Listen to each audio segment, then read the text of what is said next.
Não pensem que esquecemos de que vocês, fiéis professores, que meio às dores, levando ao pulso moral e alegria. Hoje queremos lhes dizer o quanto vocês foram importantes em nossas caminhadas, nessa estrada um pouco curta, mas muito pesada.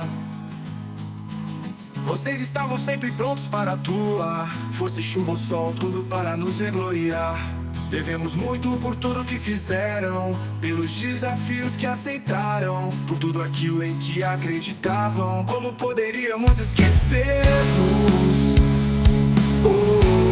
Se foram graças a vocês que vencemos, esperamos não sermos os últimos frutos deste magnífico trabalho, os quais se dedicam tanto para ver os sonhos tornando-se realidade.